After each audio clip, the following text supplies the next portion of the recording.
story I want to start with is about happiness. Has anybody in here read the book Stumbling on Happiness? Well, I highly recommend it. Those of you who want to be happy or thinking about being happy.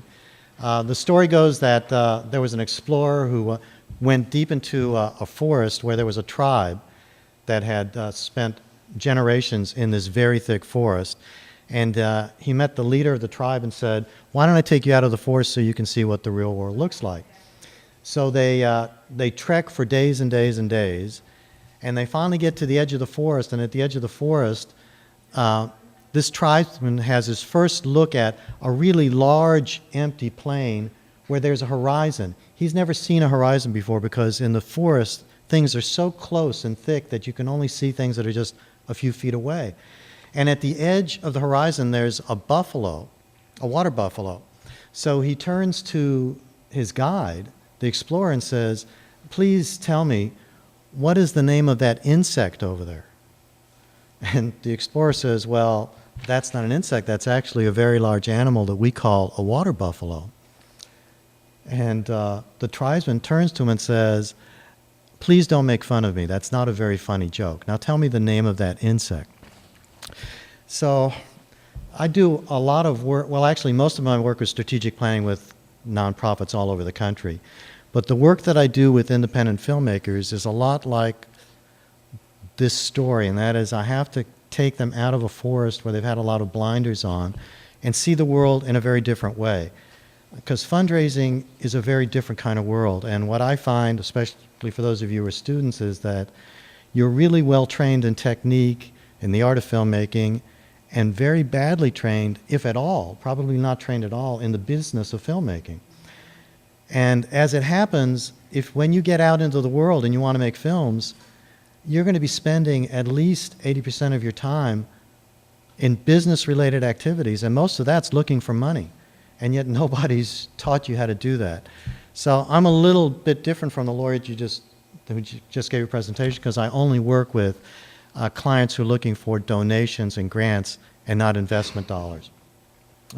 Although everything that we're going to do in my workshop at the end of the month is germane to that hustle as well, but my specialty is in working with independent filmmakers who want people to give them money, who want to get grants, want to get sponsorships. What do we do at the workshop? Let's see, you all have my handout. If you go to the page in the handout where I talk about my consulting work, you will notice that if you want to work with me, I ask for a whole pile of material from you. At the very top of the pile are 3 documents: your mission statement, a vision statement, and a list of your core values. So I have yet to work with a filmmaker who had these things before I asked them for it.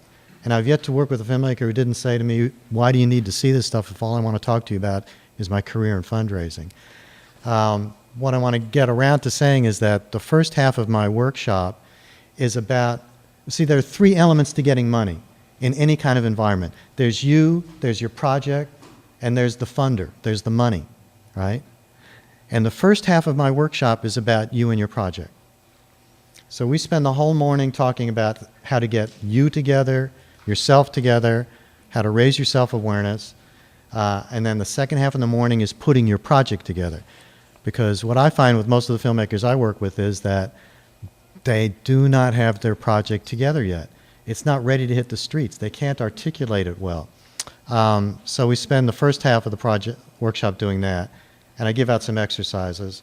And then there's a lunchtime exercise, and then in the afternoon, I divide the afternoon between getting money from people, from individuals, and all the ways to do that. And then the second half of the afternoon is what I call how to get money when you've got to present paper.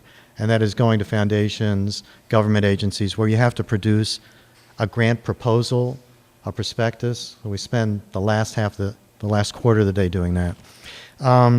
So let me spend just about 5 minutes talking to you, not about the things that you would learn in my workshop, because I think that'd be redundant, and I don't want to bore people who will come to the workshop.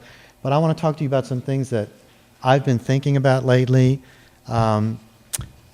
My publisher for Shaking the Money Tree called up a couple months ago and asked me to do a third edition of the book.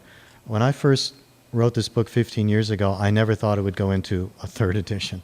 And I had a lot of trepidation about doing it, but now that I'm in the middle of doing the research for it, it's been amazing. I'm learning a whole lot of new things that I'll talk about in the workshop and meeting really interesting new filmmakers.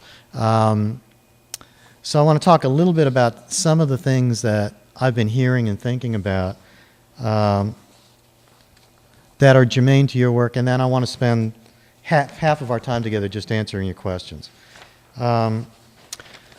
So the first thing I've been thinking about is the web and the internet and how that has dramatically changed everything about the independent filmmaking hustle that my clients have to go through. When I first wrote the book 15 years ago, I told people they had to have a computer. And by that I meant you need to have software so that you can create word-processed grant proposals, and you need a spreadsheet so that you can do budgets on a spreadsheet. I had no inkling at that moment how that was going to change dramatically. And the reason that you have to have a computer now is you have to be on the web. You have to be internet savvy. You must have a presence on the web. You must understand the web. If you don't, you will not make it through this gig anymore. So some of the people I've been talking to out in the field and getting stories from my new book have become masters of this, and just became familiar with this term called crowdsourcing.